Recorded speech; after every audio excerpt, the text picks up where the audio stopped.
Is GOP presidential candidate Vivek Ramaswamy. Welcome, Vivek. It's good to see you.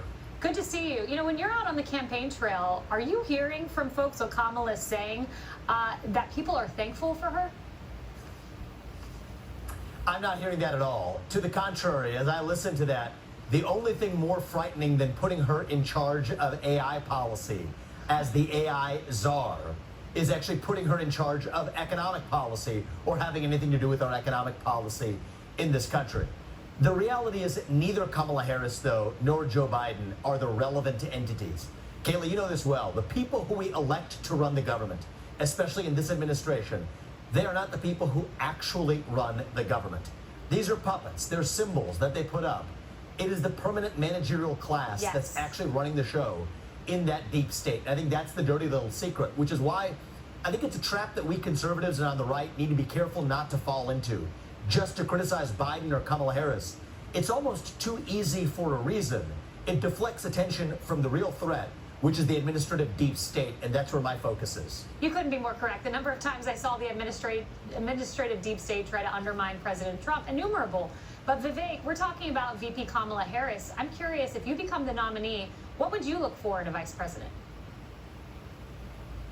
I think one of the things I'll look for is raw competence. I want somebody who's going to be a bulldog in helping see that agenda through. Somebody who has complementary skill sets in areas, particularly in foreign policy, that would complement my domestic policy agenda and our economic revival.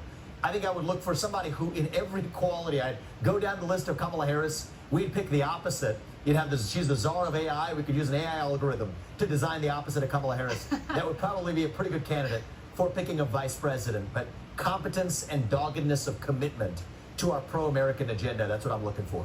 Now, the top issue I hear about from suburban moms, which the GOP must improve their stance with, you know, many of my colleagues, is school shootings. And you submitted an excellent response to me about your plans to help not only that, but you actually went to Nashville in the wake of that shooting, and you've asked recently, where is the manifesto? We need this. What have you heard in your trip down to Nashville? It was really an interesting and revealing experience, Kaleigh. And it was a difficult experience because my heart goes out to those families. I cannot imagine what they are going through. I believe the path to a better future runs through the truth. Every major shooting we've had, mass shooting, whenever there's a manifesto recovered, they release it. In this case, it was a transgender shooter. And for whatever reason, they have not released that manifesto now in August. That shooting was in March. And one of the disasters, and part of the reason I went there this month, Kaleigh, is that later this month, the governor, the Republican governor of Tennessee, is convening a special session of the legislature to adopt anti-gun measures in response to that incident, yet still has not released the manifesto. My view is the government believes we can't handle the truth. You know what? We, the people, we can handle the truth, even the hard truths. We have a mental health epidemic raging across this country, and we have no chance of fixing it until we confront that and look it in the eye and deliver actual solutions. And so I think it is shameful, just as in the COVID-19 pandemic, the government swept facts under the rug and then we made disastrous policy decisions in response. We make our worst policy decisions in response to a tragedy when the government suppresses the truth. That's exactly what's happened here in relation to the Nashville shooting. Vivek, I was looking at national polling today, Real Clear Politics averages, and the latest two polls show you just 6 points behind Governor DeSantis. You were third, and one of the ones I was looking at, and several actually, you're beating out senators, governors, people who have been in politics for years, if not decades. How are you doing it? I think it comes down to the core message, Kaleigh. We are in the middle of a national identity crisis. And for a long time, we conservatives, we have been running from something.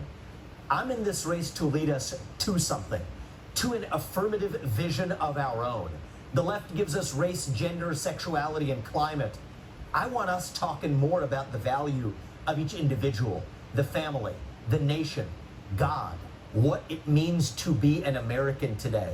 And my sense, Kaleigh, is people are hungry for that. And so I started at 0.0% in March in this race. We're polling at third in the national polling averages. We haven't even had the first debate yet. And I expect at this point to be the Republican nominee and the next president. But more importantly, it isn't even about me. It is about reviving this country It's being done through us. And I think that's the mentality that so far has been successful for us. I think it's hopefully going to be successful in allowing us to revive this nation. Well, Vivek, you are doing a lot right. Thank you so much for joining us. Thank you. Straight ahead.